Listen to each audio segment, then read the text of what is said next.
Hey, check this one out. Grandma, 61, beat cancer twice, only to be killed after a random serial criminal punched her so hard he broke her dentures. How nice. This happened July 31st, 2026. An Arizona grandmother who beat cancer twice was killed after a brutal attack by a career criminal, court papers revealed. Susan Girk, 61, died from her injuries after being punched so hard her dentures were knocked outside of her apartment complex in Tucson last Friday. Prosecutors in the state claim Dashir Edward Jefferson, 27, lashed out at Girk after Jefferson attacked a friend of hers in what authorities said was a random act. Girk had gone to help her unidentified friend, KVOA reported, when she was knocked unconscious by Jefferson, court papers seen by the outlet said. Girk fell backwards and hit her head. She was rushed to the hospital in critical condition where she underwent emergency surgery for a brain bleed.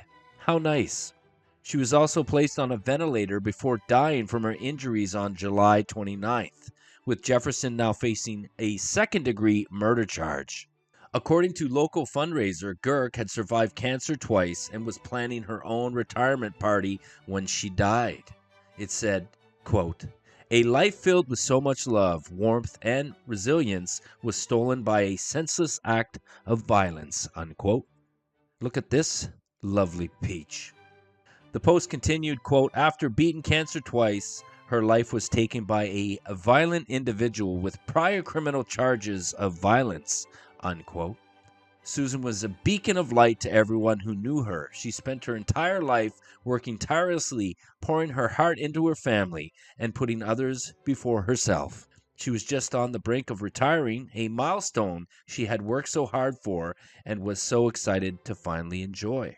She was looking forward to relaxing, spending endless time with her children and grandchildren, and enjoying the peaceful next chapter of her life. Tragically, the future was stolen from her and from all of us who loved her so deeply. Her family members have since sat down with Fox 8 after the horrific events of last week. Her grandson, Frankie Zills, told the outlet, "My grandmother is not a person that likes being around confrontation, so she probably just wanted to get him up and go outside." Girk's family also said that it was hard to see her in the hospital because she looked unrecognizable following the attack. Do you think that this black filth piece of has any remorse for what he did? I highly doubt it. Her daughter, Felicia, said, quote, "We have my 15-year-old son there with us, and he wanted to see her. She was beat so bad, we went in. I was like, he can't come up here and see her. There's no way." Frankie added, "How many innocent people and family members have to be taken before the state figures out that you can't rehabilitate people like this?" I agree. According to information held by the State Department of Corrections, Jefferson was found guilty in 2021 of aggravated robbery and attempted aggravated robbery. He was also sentenced to 5 years behind bars that February and was released in October of 2024, Fox 8 reported.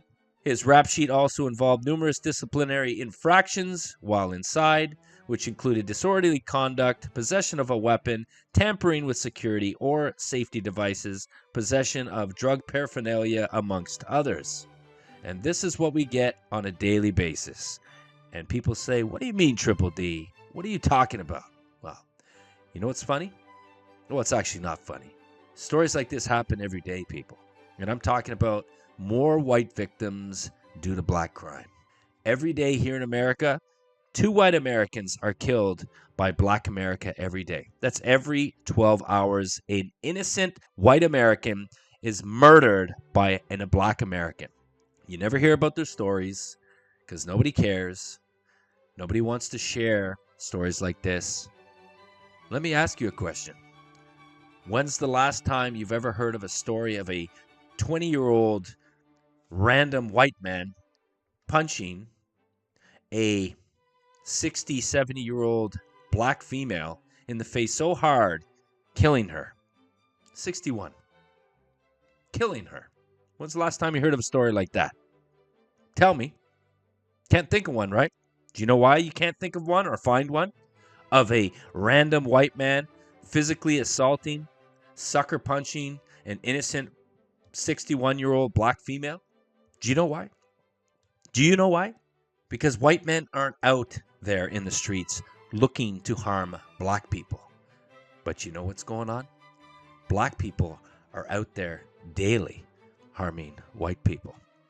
And we now know the name of the woman who died after a violent attack at a Tucson apartment complex, as the suspect now faces a murder charge.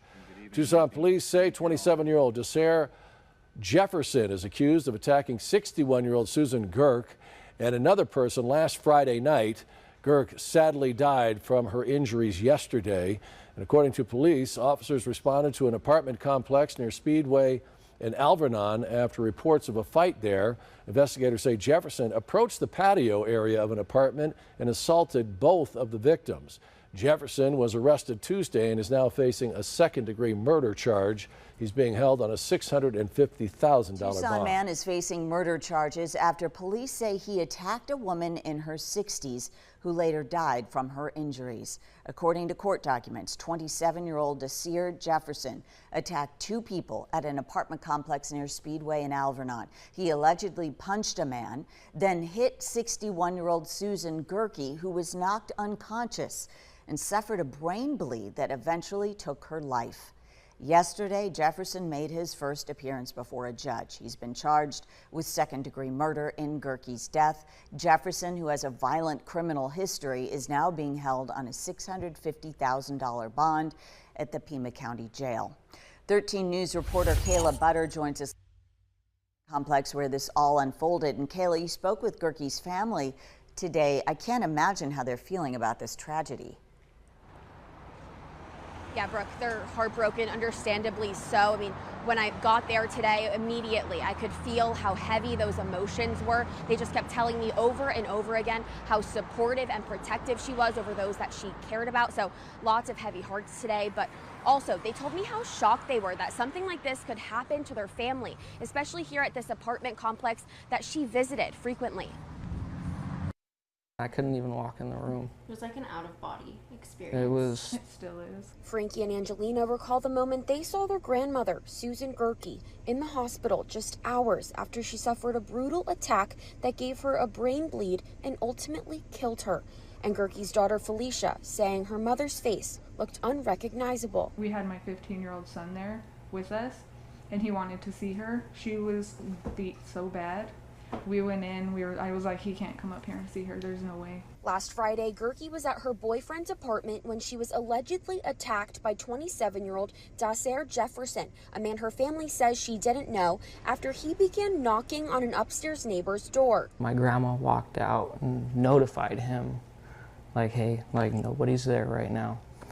And he got really upset and started cussing her out. According to court documents, that's when Girk's boyfriend stepped in and was allegedly hit by Jefferson.